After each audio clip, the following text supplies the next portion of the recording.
Bonsoir les amis, j'espère que vous allez bien et que vous avez passé une très bonne journée. Bienvenue dans ce live, bienvenue également aux nouveaux abonnés. Pour ceux qui ne me connaissent pas, je suis Dr Ismaël Hassani, je suis hépato-gastro-entérologue exerçant actuellement au Sénégal.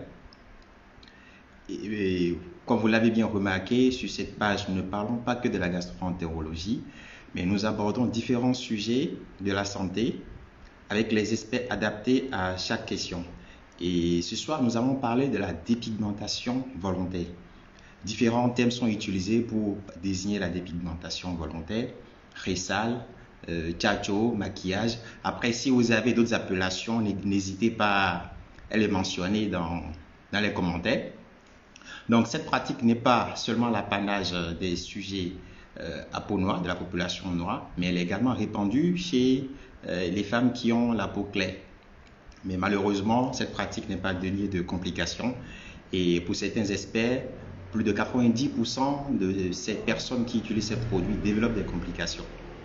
Et pour en parler ce soir, nous allons inviter Dr Alida Kouassi, qui est...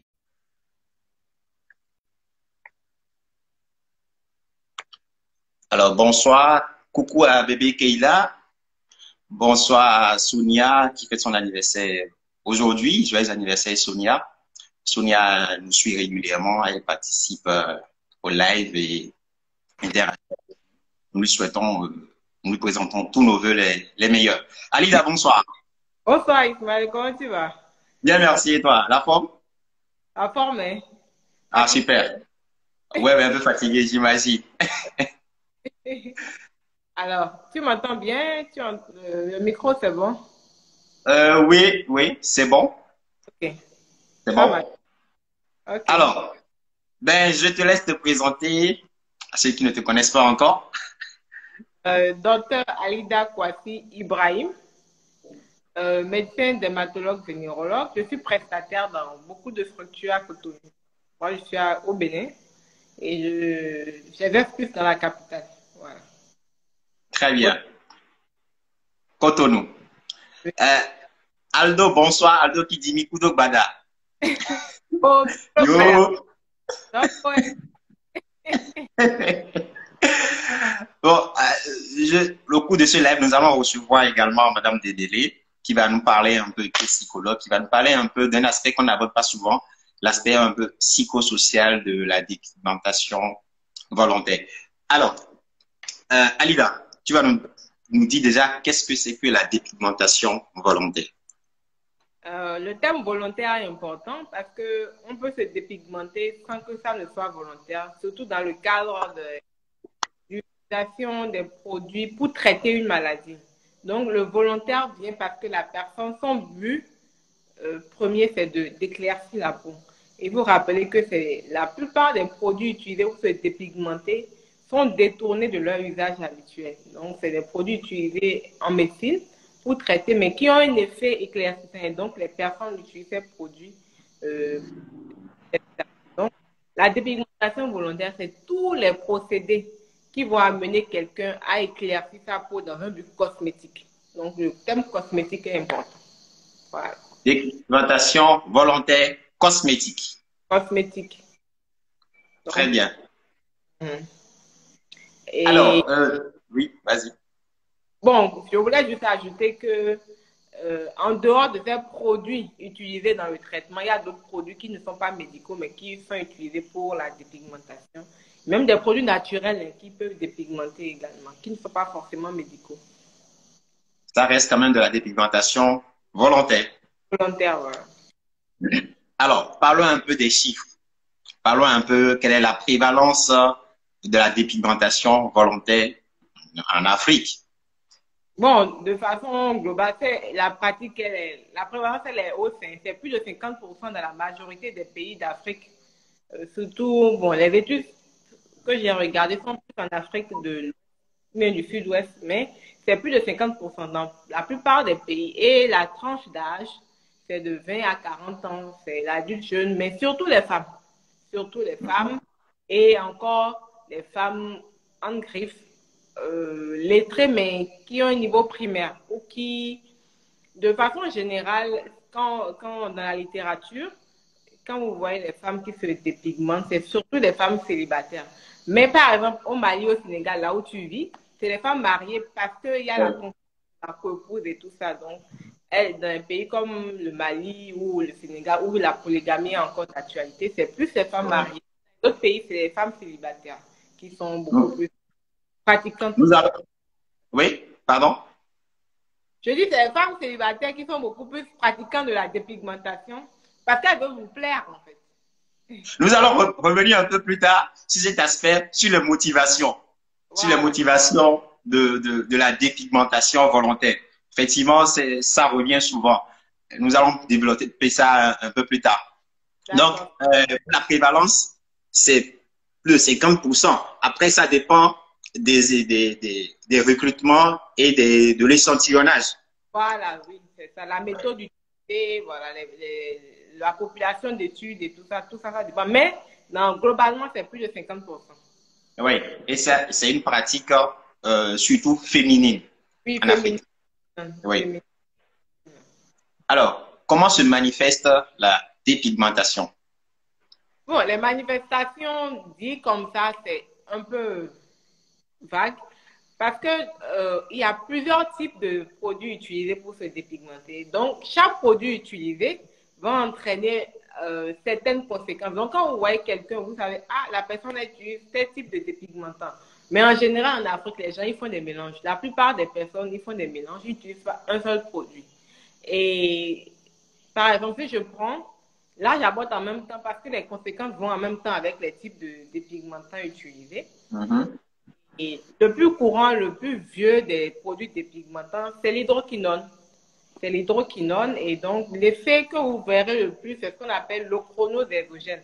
Vous allez voir les gens avec une grande plaque ici, noirâtre, comme si c'est granité. Voilà. Et souvent, vous avez ça au niveau du dos, des mains ou bien au niveau des avant-bras.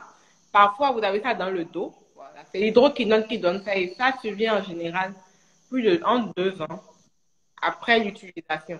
Mais il faut dire que si c'est trop concentré, vous aurez plus vite l'effet secondaire de l'hydroquinone là. Mais ça vient avec le soleil. Parce qu'en Afrique, comme il y a beaucoup de soleil, en utilisant ces produits dépigmentants, l'hydroquinone, vous allez développer le chronose exogène. Ça, c'est ce qui est courant. Maintenant, autre chose, c'est les dyschromies, là. Ce que les femmes appellent souvent kento. Vous voyez au niveau de ces zones, moi, j'appelle ça les zones de rébellion. Donc, si ne répondent pas, vous voyez une hyperpigmentation, la peau n'est pas uniforme. Parfois, vous avez la décoloration des ongles. Vous voyez les personnes qui ont des ongles qui sont brunâtres, comme si ils ont passé le henné, alors que c'est l'hydroquinone qui est en train de faire ça. Donc, quand vous voyez, vous savez maintenant que la personne utilise l'hydroquinone. Il y a ce qu'on appelle les corticoïdes, mais parmi les corticoïdes, il y a l'application locale. Les femmes, en général, elles prennent ça dans leurs produits, dans leur lait de corps, ou soit vous pouvez avoir l'injection. Voilà, elles s'injectent ces produits-là. Et donc, quand vous appliquez, vous allez avoir la peau qui va perdre sa ténacité, c'est-à-dire va devenir plus fine, plus fragile, et vous allez voir les veines à travers ça, où certaines femmes, elles ont plein de veines qui sortent à travers ce qu'on appelle les télangiectasies. On appelle ça comment? Les télangiectasies. Ok. Poikilodermatose. Donc, vous voyez un réseau de veines qui ensemble, et vous voyez ces veines-là qui sont en réseau et qui sont au niveau au niveau des jambes. Donc, c'est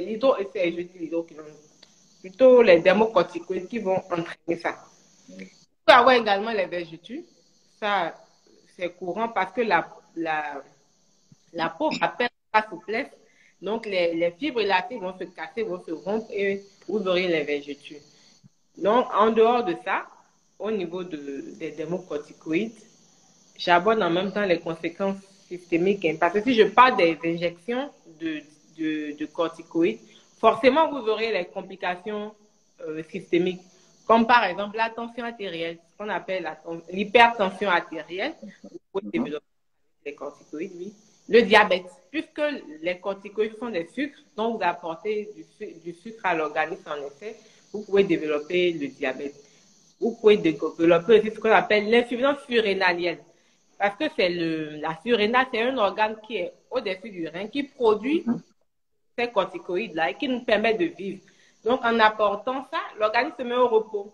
Mais à un moment donné, quand vous arrêtez de façon brusque, l'organisme n'est plus en mesure de produire en même temps ces corticoïdes. Et donc, vous vous retrouvez dans une baisse de production de corticoïdes et vous allez développer ce qu'on appelle l'insuffisance surrénalienne. Avec la dépigmentation que vous avez faite, vous avez détruit les mélanocytes.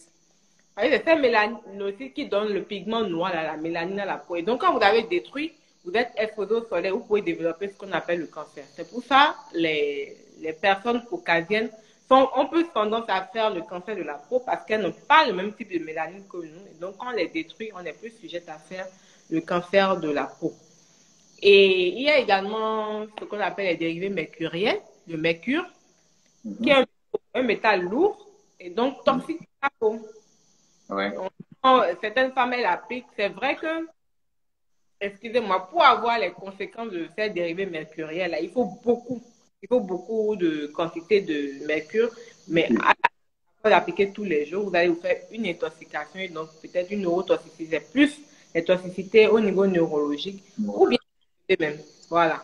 Parce que et le mercure est retrouvé dans les savons, en fait. C'est dans les savons souvent. Surtout dans les savons, voilà. Surtout dans les savons. Je veux pas citer de nom horrible d'être Non, non, non. C'est pas sinon, je vais recevoir une provocation pour me justifier. non, c'est pas de nom. Donc, ça retrouve la plupart du temps dans les savons. Et chez le bébé, ça pénètre la barrière placentaire. Donc, si vous utilisez beaucoup, vous pouvez entraîner une toxicité chez votre bébé. Donc, c'est pas intéressant. Je vais revenir sur l'usage des corticoïdes par voie injectable. Voilà. Oui. Ça entraîne un faible poids de naissance ou encore, au contraire, une macrosomie, c'est-à-dire un bébé qui est gros. Donc, vous avez des risques de faire une césarienne. Et quand vous faites la césarienne, comme la peau n'a plus toute sa souplesse, vous allez avoir du mal à cicatriser et donc vous allez vous retrouver en train de traîner une plaie pendant des mois, et parfois ça survient, ça ne guérit pas, ça ne cicatrise pas. Donc voilà un peu les complications. À part les dérivés mercuriels, tout ce que j'ai cité, vous avez ce qu'on appelle, aujourd'hui c'est ça qui est à la mode, hein, le glutathion. Voilà, le glutathion, c'est ça vous allez voir aujourd'hui sur le net partout, c'est le gluta. Et donc, c'est un produit qui est utilisé en général dans la maladie de Parkinson, pour traiter la maladie de Parkinson, mais ça a un effet éclaircissant. Donc, les personnes ont détourné ça et elles prennent. Et donc, quand vous prenez ça, vous avez entraîné une neurotoxicité, puisque c'est un produit qui a des propriétés neurologiques, donc vous entraînez une neurotoxicité. Vous pouvez commencer à même trembler comme le Parkinsonien même, donc c'est pas intéressant de prendre le glutathion. Et voilà. Produits éclaircissants, c'est des produits dépigmentants, je dis dépigmentants, pas éclaircissants, dépigmentants qui sont sujets à des complications. Sinon, il y a l'acide de fruits, des trucs que les gens utilisent naturellement, mais qui n'entraînent pas toutes ces conséquences-là. Vous pouvez vous améliorer votre peau avec ça, mais qui n'ont pas de grandes conséquences, comme l'acide kojique, c'est de l'acide du riz, c'est avec du riz qu'on le fait, qu'on l'obtient, donc c'est de l'acide kojique qui n'est pas mauvais, mais qui aussi éclaircit, voilà. À peu près les différentes manifestations de la dépigmentation qu'on voit couramment chez Donc, pour résumer, disons, manifestation, complication. Voilà. On va faire plus simple. Manifestation, complication. Et nous allons commencer par les complications dermatologiques ou cutanées. Tu as parlé des végétures, de l'ochronose et quoi d'autre? Les dyschromies, c'est la peau qui n'est pas uniforme là. Tantôt c'est blanc, Oui. tantôt c'est noir quelque part avec les zones de rébellion, voilà. D'accord. Donc, dyschromie. Et il y a également les fortes odeurs corporelles aussi qu'on remarque. Oui, ça dépend. Les odeurs corporelles viennent de, comment je vais dire, le type de produit que vous utilisez. Si vous utilisez des produits de base de gamme, voilà. Donc, ça veut dire que vous ne vivez pas dans de bonnes conditions. Les produits même ont déjà une mauvaise odeur. Ce n'est pas des odeurs très agréables. Je ne sais pas comment on arrive à passer ça sur son corps sans gêne. Et donc, avec la sueur, la transpiration, ça dégage encore beaucoup plus. Voilà. D'accord. Mais quand vous avez un niveau, vous rentrez dans la clim, vous utilisez les bons Vous produits. atténuez un peu l'odeur. Le moins cher, donc. Ouais, ouais. Et il y a également les infections. Oui, oui, oui, oui. Ça, vraiment, j'ai oublié ça, les infections. Parmi les infections, par exemple, Oui, c'est ce qu'on appelle les dermatophyties. oui, dermatophyte. Voilà, c'est des champignons qui vont commencer à se multiplier. Dommage que on ne peut pas montrer les images. Je ne sais pas comment ça va se faire. Sinon, c'est surtout au niveau des fesses. Vous allez voir, ça va prendre les fesses jusqu'aux jambes. Ça peut prendre la zone pubienne. Ça peut prendre les aisselles et tout ça. Donc, c'est dermatophysie. C'est également les candidos. C'est un autre type de champignon que vous pouvez développer à cause des produits cosmétiques. Et après cette infection, il y a la gale, ce qu'on appelle acryl, là. Comme on est bénin, je ne sais pas. Je ne sais pas comment on appelle ça au Sénégal. Donc, on s'y dit, je crois. Ah, ok. Donc, c'est la gale. Et la personne se gratte, elle se gratte plus la nuit qu'en journée. Et puis, il y a d'autres personnes aussi qui se grattent. Donc, facilement, vous pouvez faire des infections de la peau. Et à part la gale qui est un parasite, vous pouvez faire des infections bactériennes. Voilà. À développer des infections, vous n'allez pas comprendre pourquoi. Et justement, la plupart des personnes se disent c'est dans mon sang est sale. Alors que c'est les produits éclaircissants qui sont en train de la rendre malade. D'accord, très bien. Et nous avons également les cancers cutanés, les cancers de la peau, qui ont été rapportés quand même chez des femmes au Sénégal qui pratiquaient la dépigmentation volontaire cosmétique. Voilà. Parce que vous Donc, détruisez la mélanine qui vous protège contre le soleil. Et donc, facilement, les rayons ultraviolets, surtout les rayons ultraviolets de type B, vont pénétrer la peau et donc vont entraîner des altérations au niveau du système immunitaire et donc faire développer le cancer de la peau. ok. Et donc, nous avons parlé des complications cutanées ou dermatologiques. Il y a la complication systémique ou générale, notamment l'hypertension artérielle, Oui. le diabète, Oui. l'insuffisance surrénalienne Oui. et quoi d'autre? Quand vous utilisez le mercure, vous pouvez faire une insuffisance rénale. Ah oui, donc l'insuffisance rénale, donc les maladies rénales, en fait, c'est ça. Bon, oui, rénale. Oui. Maladie rénale, parce qu'il y a aussi des syndromes néphrotiques parfois. Et tout. Donc, bon, on va pas rentrer dans les détails, mais les maladies rénales. Et une complication que tu as bien fait de souligner, qu'on oublie souvent, les complications obstétricales. Il y a Anna Samadoula qui en a même parlé dans la semaine quand elle postait le visuel. Donc, souvent, c'est des femmes, lors des césariennes, qui ont un défaut de cicatrisation, avec des surinfections des plaies opératoires. Ouais, beaucoup d'infections, c'est la plaie ne cicatrise pas parce que toute la de la peau a été détruite. Donc, il n'y a rien pour faciliter la régénération cellulaire. Et tu l'as dit aussi, faible poids de naissance. Et ce qu'on remarque souvent au Sénégal, il y a des femmes à partir du 3e trimestre, elles utilisent ces produits pour, comment je vais dire, lors des baptêmes, pour avoir la peau claire lors du baptême qu'on célèbre une semaine après l'accouchement. Je pense qu'on aura Madame Debélé tout à l'heure qui va nous parler un peu de cette pratique et de son point de vue en tant que psychologue. Donc, ce qui me permet, donc on a fini avec les complications, de te demander. Pardon? Quelque chose avant que tu ne coupes. Vas-y. Voilà, j'ai une collègue qui a fait son mémoire sur la dépigmentation. Elle a étudié le produit qu'on appelle Senza. Ce que nos mamans utilisaient, la pommade noire là, que nos mamans utilisaient pour les bébés, pour hydrater la peau. Je ne sais pas si maintenant on parle de propriétés hydratantes, hein, mais pour eux, c'est ça qui est bon pour la peau. Mais aujourd'hui, ce produit ne contient plus que du Senza d'avant. Aujourd'hui, on ajoute les corticoïdes et les mamans disent beau bébé. On appelle ça beau bébé, donc elles appliquent ça à l'enfant et l'enfant ne grandit pas bien, l'enfant est chétif, il a un faible poids par rapport à son âge. Voilà. Alors que c'est un produit qui est sur le marché. Donc, si vous ne savez pas, vous allez l'acheter alors que ce n'est pas bon pour la peau. Et surtout pour un enfant qui a une peau fragile. Alors, donc, nous allons parler maintenant des motivations, des causes en quelque sorte de la dépigmentation volontaire. Oui, allez là. C'est à cause de vous, hein. C'est à cause c'est à cause de vous. Parce que dans la mentalité des gens, Oui.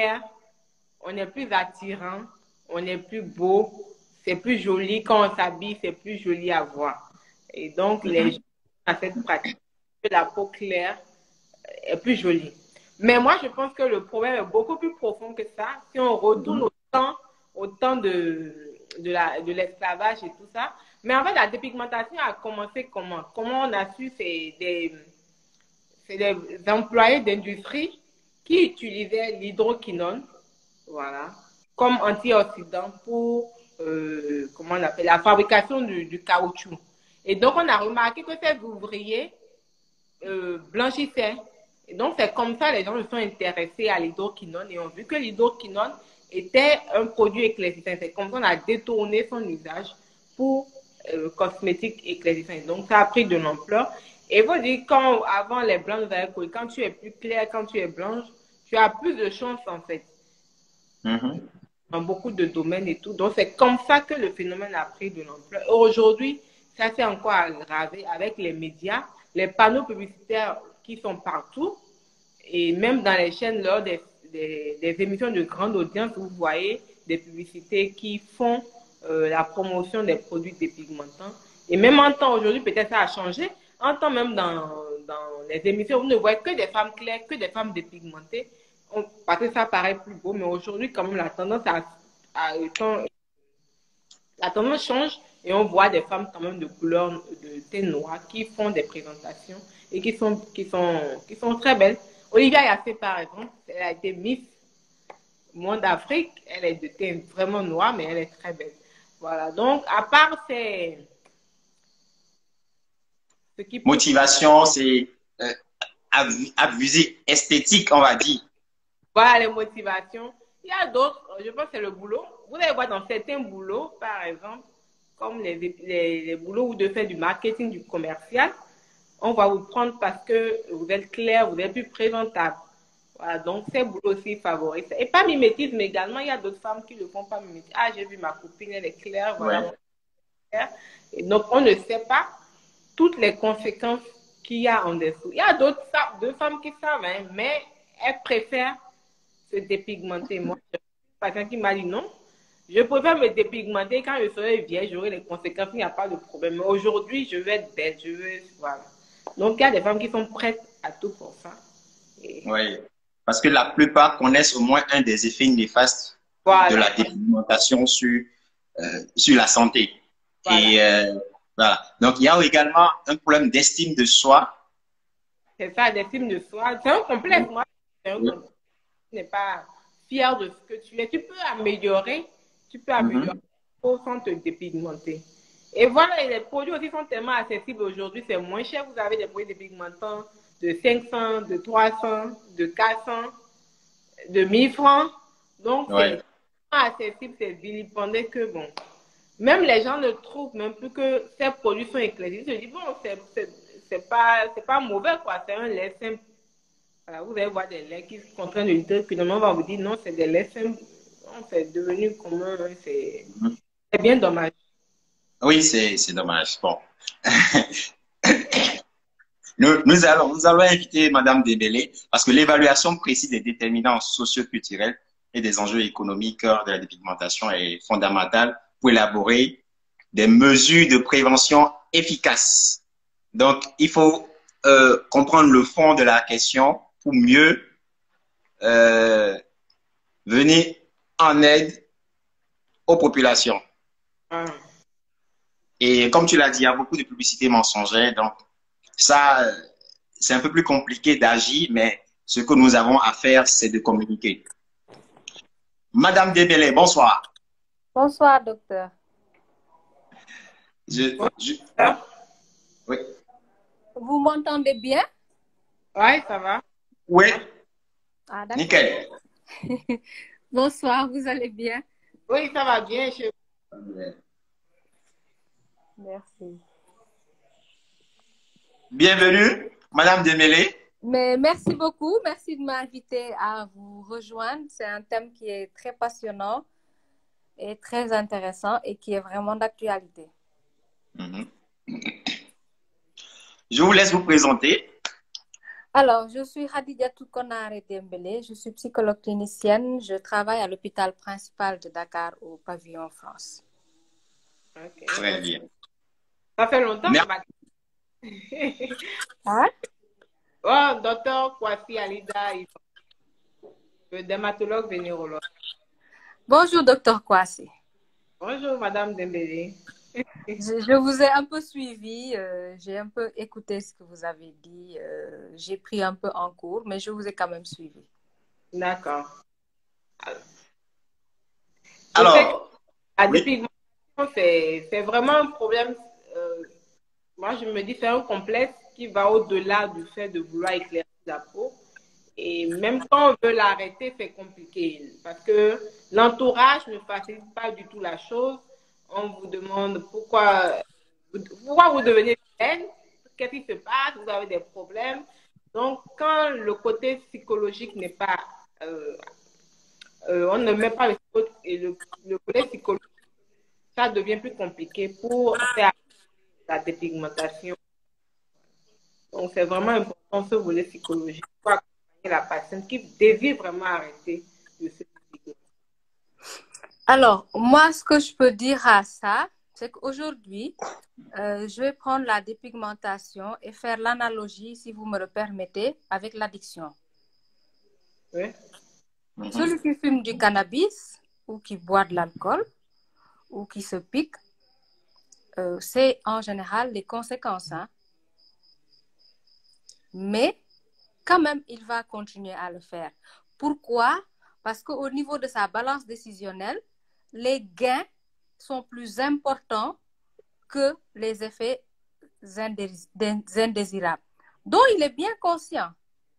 Et je pense que ça, c'est important aussi dans l'analyse et surtout par rapport à la prise en charge pour vous qui recevez ces personnes-là et qui ne pouvez pas comprendre. Je vous ai entendu dire tout à l'heure qu'il y a quelqu'un qui vous a dit elle préfère être belle maintenant et après, dans 60 ans, enfin, quand elle aura 60 ans ou quand elle sera en tout cas plus âgée, gérer les conséquences.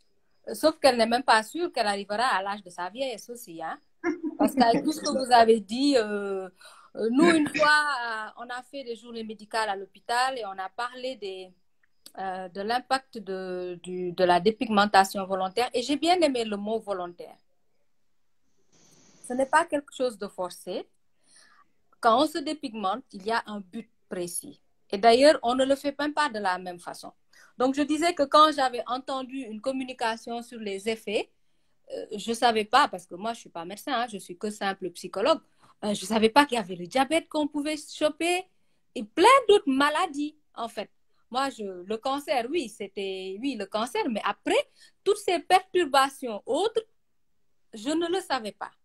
Et j'imagine que dans vos bureaux ou quand vous recevez les patients, vous vous évertuez à leur expliquer comment ils sont en train de cuisiner leur peau et comment ils sont en train d'abréger leur vie. Sauf que quand ils viennent vous voir, ils ne sont pas dans ça.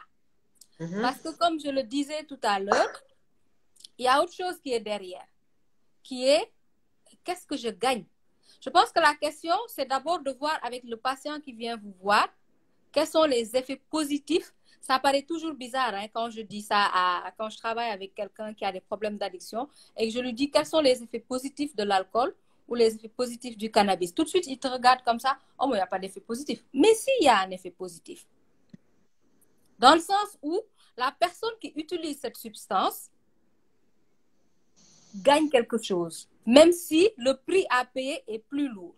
Si on revient à la dépigmentation, la femme qui se dépigmente, dans notre société en tout cas, va être très belle, va être désirable, va être dirianquée, va pouvoir trouver un homme plein aux as, riche, qui va la couvrir de biens, de jolies parures, qui va bien l'entretenir.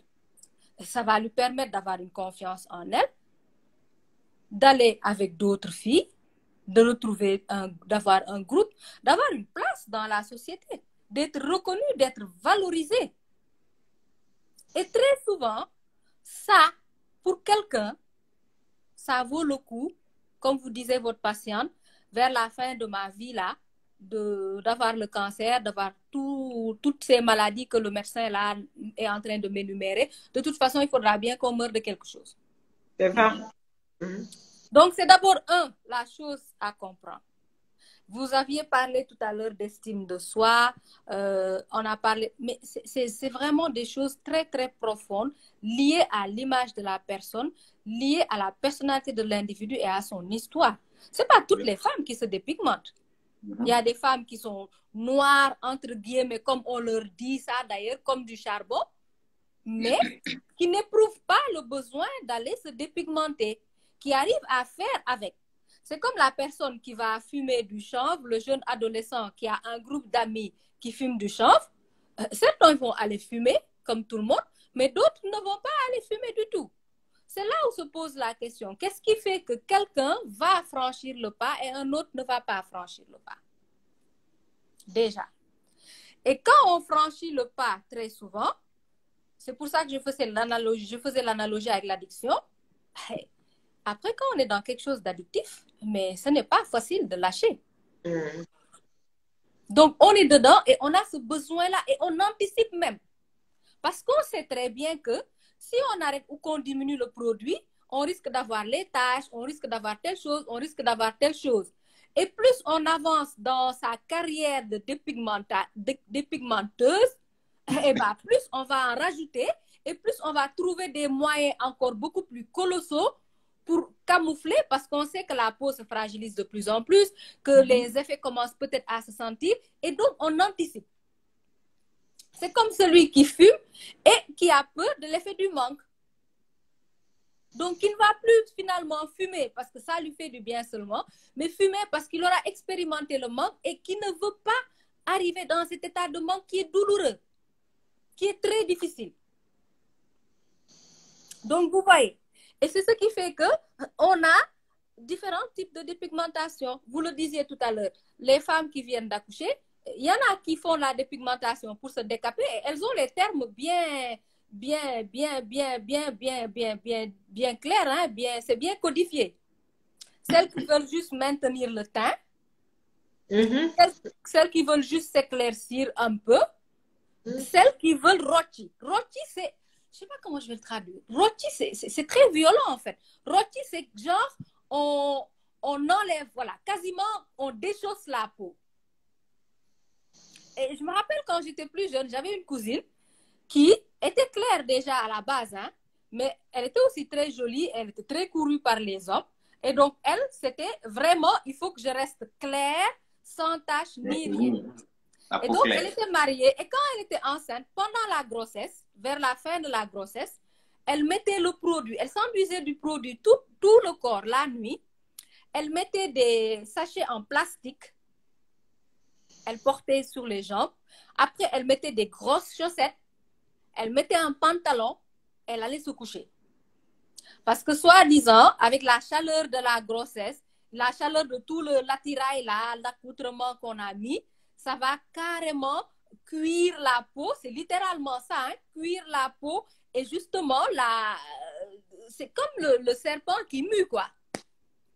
Et donc, avant d'accoucher, elle avait commencé son processus. Et après l'accouchement, le jour du baptême, elle était blanche, comme une blanche, quoi.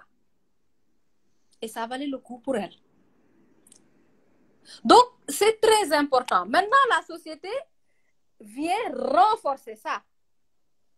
Parce qu'on est aussi dans une société où la femme qui est claire, en tout cas, est plus valorisée, semble avoir plus de sa statut. Bon, même si quand même, de plus en plus, il y a beaucoup de campagnes de sensibilisation, de publicité qui tendent quand même à valoriser la peau noire, le naturel. Mais ça vient de très, très loin. Ça vient de très, très loin. Elle l'a dit tout à l'heure. Mais n'oublions pas, pendant la colonisation, les mulâtresses étaient quand même dans la société ces personnes qui occupaient une place beaucoup plus privilégiée, étant, de par le statut de mulâtresse, étant mi-blanche, mi-noire, mais plus blanche, on va dire, elles étaient dans une posture autre que les autres n'avaient pas. et pouvaient occuper certaines postures, certaines positions, faire certains mariages. Et donc, les gens, très souvent, sont rentrés dedans aussi pour se faire de la place, pour avoir une place, pour exister. C'est pour ça que ce côté psychologique aussi est très important à prendre en compte dans la prise en charge. De voir avec le patient quelle a été sa rencontre avec le produit. Qu'est-ce que ça lui apporte le produit? Qu'est-ce que ça lui a permis d'avoir? Quand vous discutez avec des personnes qui ont des problèmes d'addiction, on essaie de voir quelle a été leur première rencontre avec le produit, comment ils ont rencontré le produit, qu'est-ce que le produit leur apporte de bénéfique. Parce que tant qu'on n'a pas pu, avec eux, montrer que ça m'apporte ça de bénéfique, on ne peut pas l'enlever. Parce que pour l'enlever, il faut que ce que ça leur apporte de bénéfique, on puisse leur donner autre chose. On ne peut pas l'enlever et les laisser comme ça. C'est ça qui rend la chose très compliquée et qui fait que même si les personnes sont conscientes de tous les dégâts que cela cause, mais on ne peut pas faire autrement. Et parfois, on est dans cette addiction.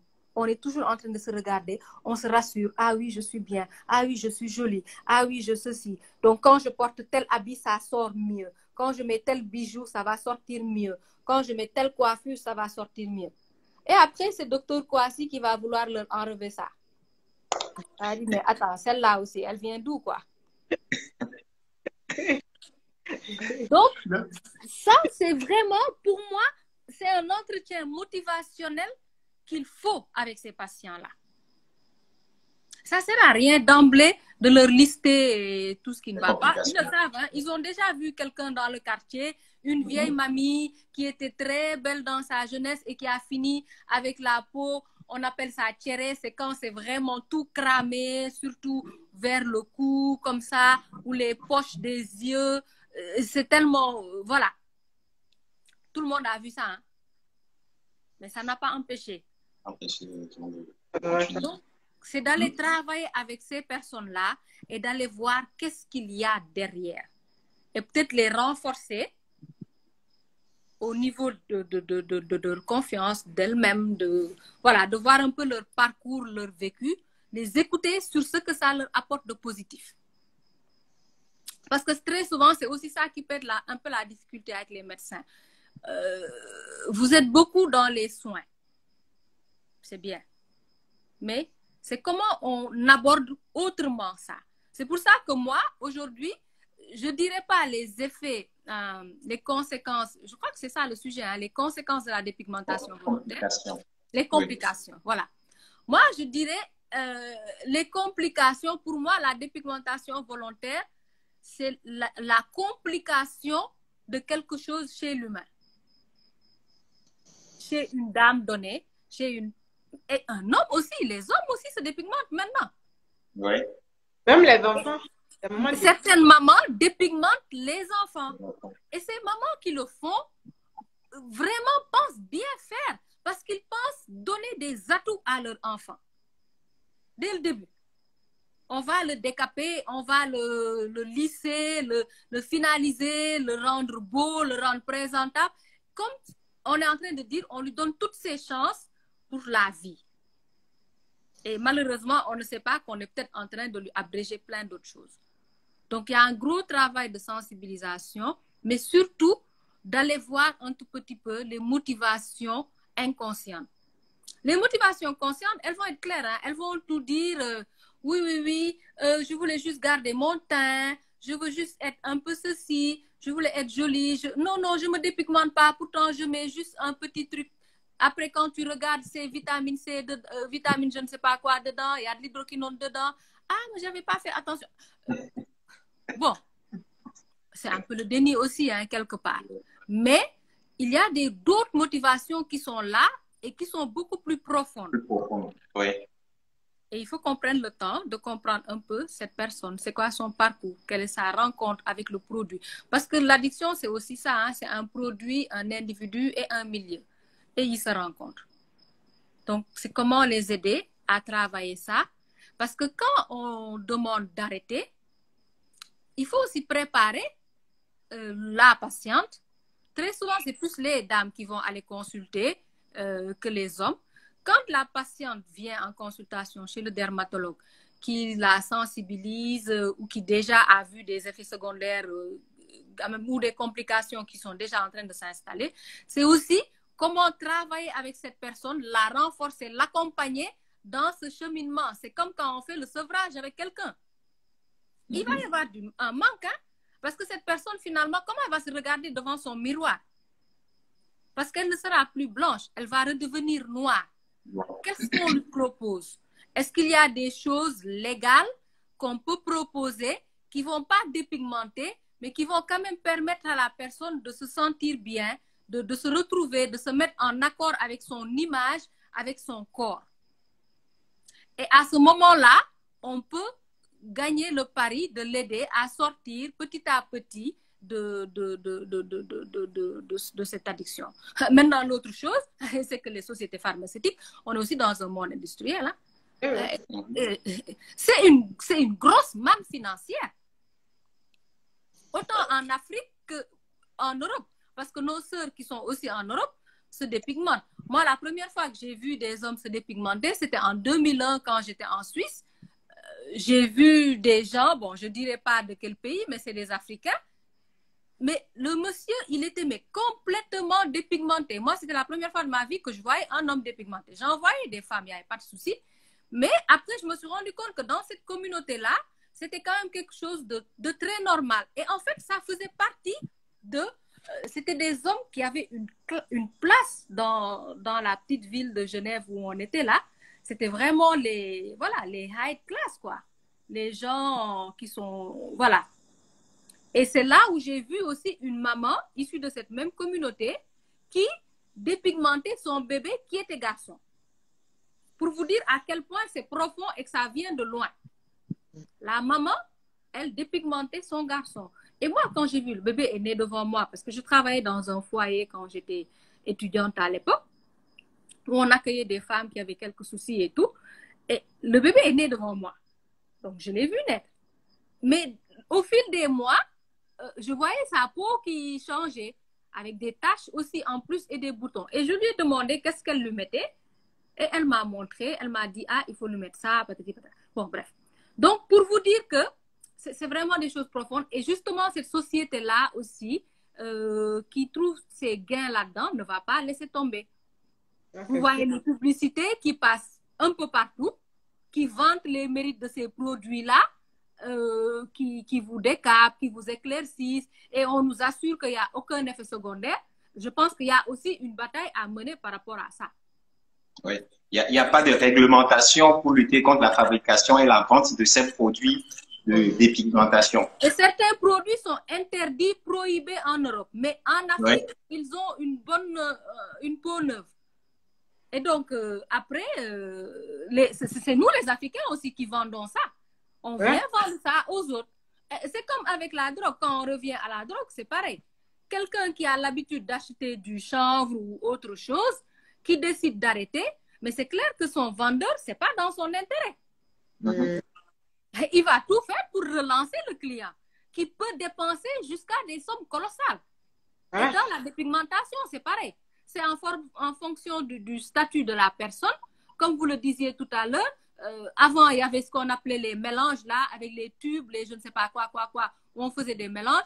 Il y a des savons, il y a des ceci. Mais il y en a qui ont les moyens d'aller s'acheter des produits beaucoup plus sophistiqués, qui coûtent beaucoup plus cher, et certains ont un budget spécial pour ça.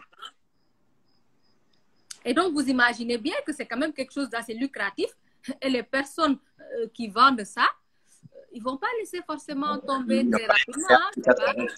Voilà, ce n'est pas vraiment beaucoup dans leur intérêt. Oui, d'où il faut élaborer un cadre juridique et législatif pour ça. C'est indispensable pour arriver à contrôler la commercialisation. Mais parce que c'est un problème de santé publique, hein, le docteur l'a dit tout à l'heure. C'est un problème de santé publique. Et c'est très sérieux. Donc déjà, rien qu'en agissant sur ces publicités-là, je pense que ça aiderait pour beaucoup.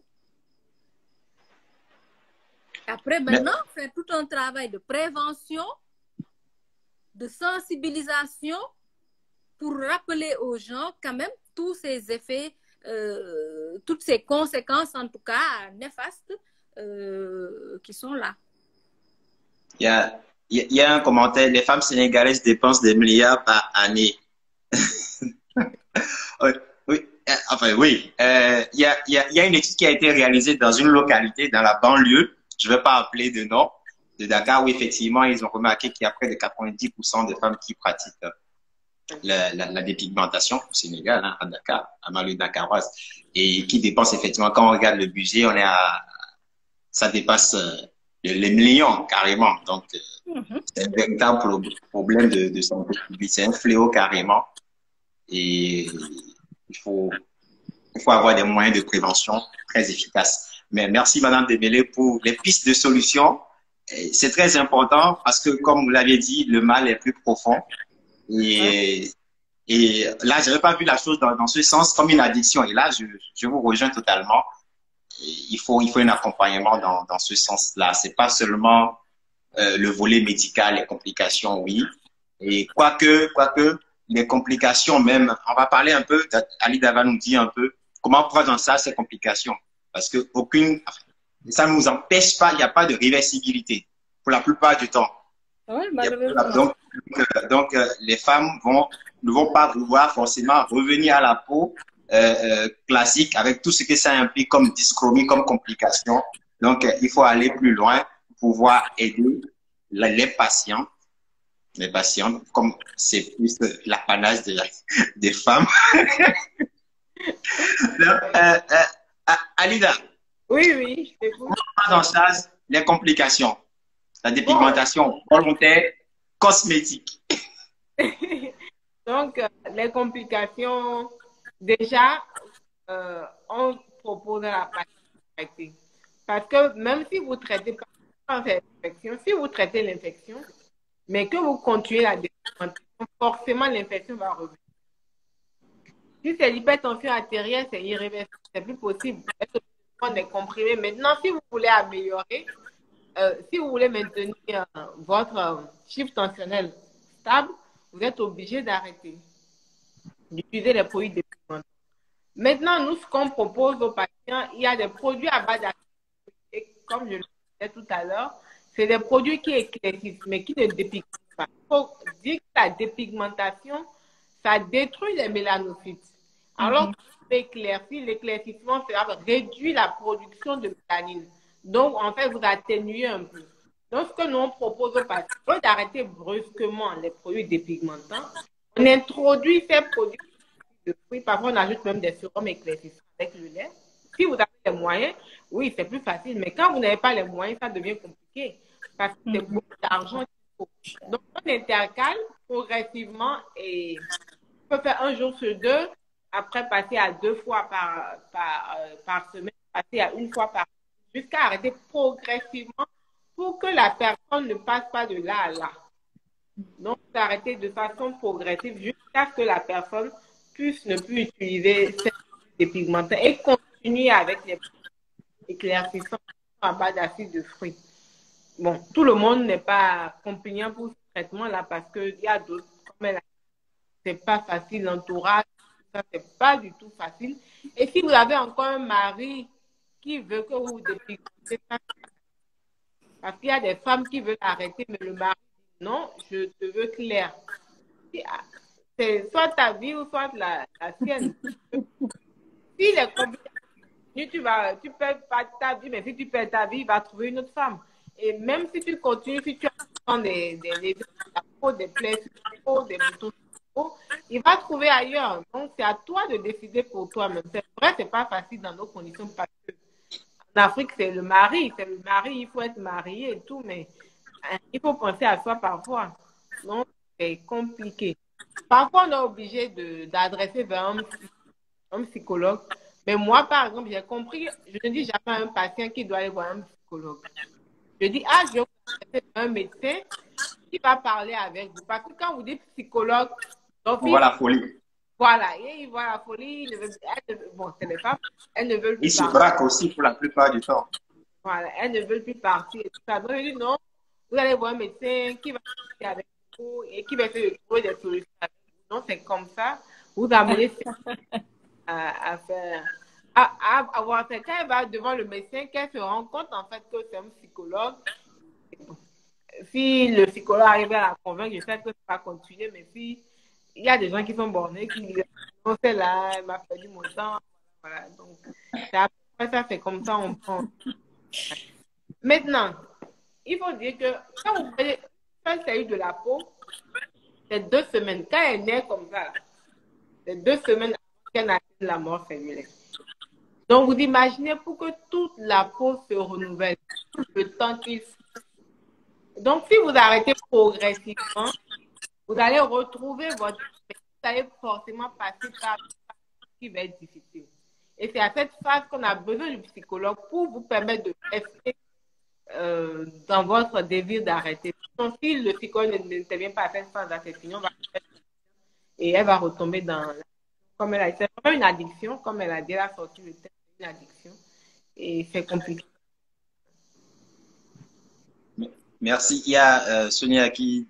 Les érysipèles aussi sont très fréquentes, oui. C'est les complications, hein. On a parlé des infections de la peau. Donc, il y a les érysipèles, effectivement, qui en fait partie.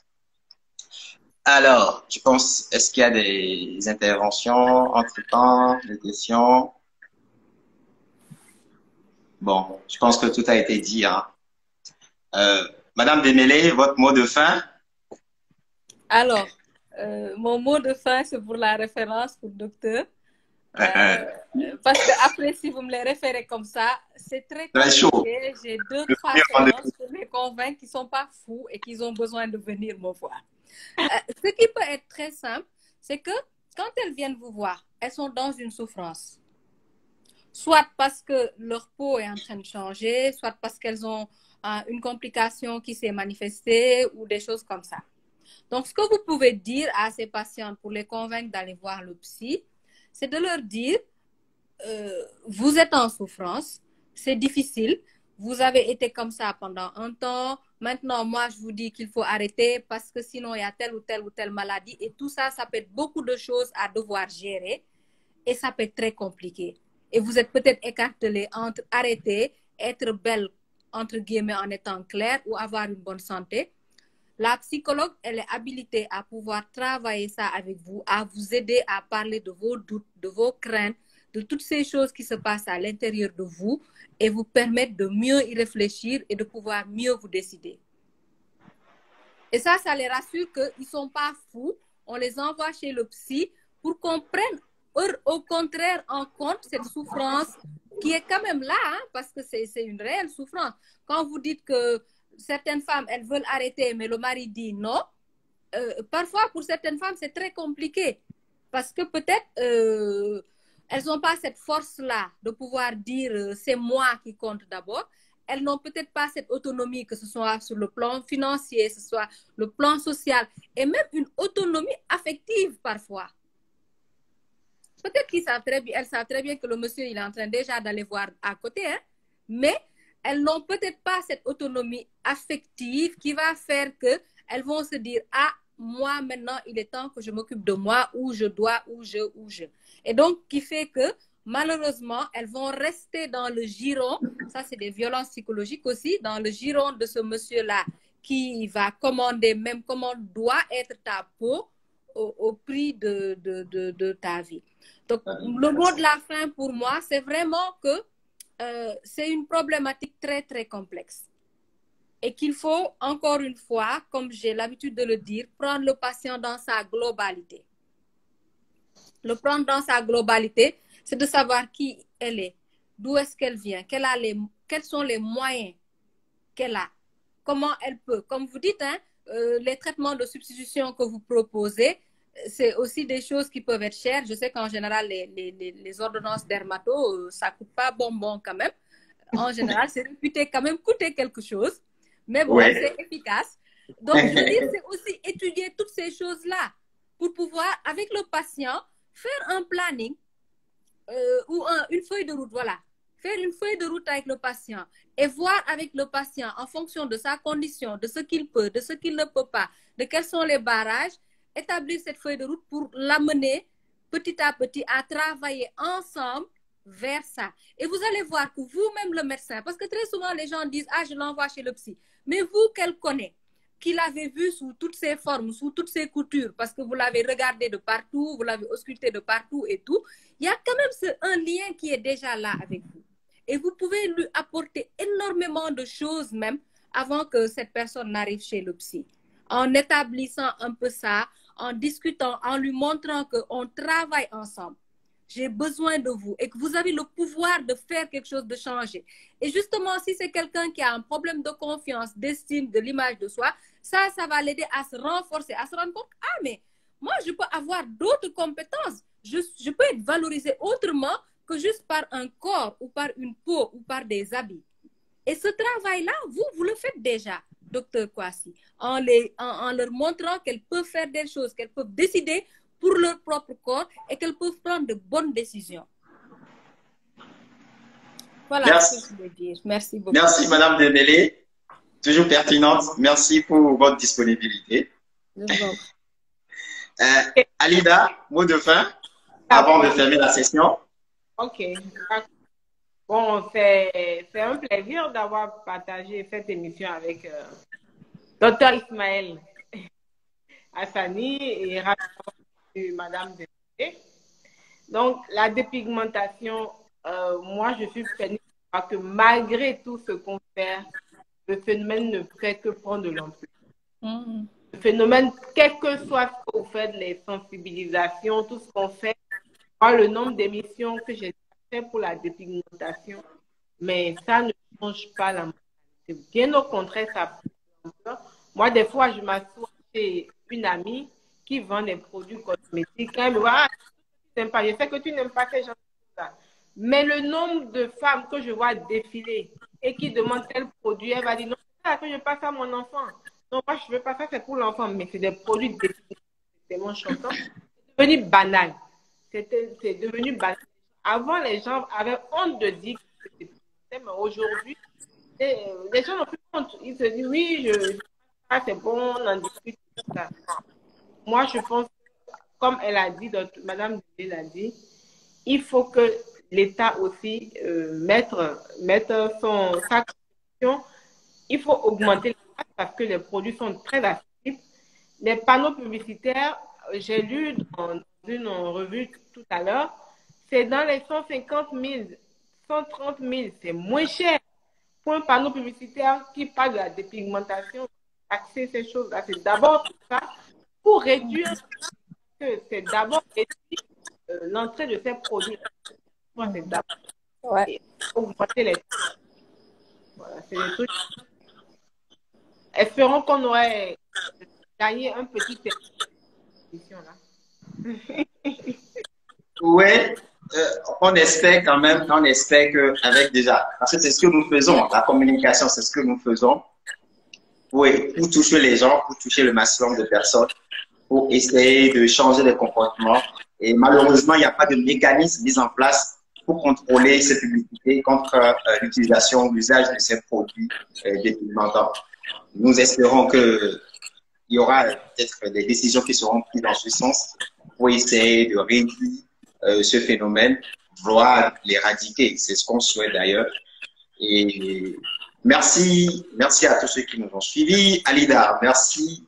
C'était très intéressant, ta disponibilité. Madame Denele, merci beaucoup. Et à tous ceux qui nous ont suivis, merci à vous, Dr Couton-Brice, Corinne, Keila, coucou, Kadimbaye, Albéric, Naomi, Tonia, joyeux anniversaire, et Sandrine. Voilà, Aldo, Raïssa, merci à tous. Jamila, merci et bonne soirée. Alida, à bientôt. À bientôt.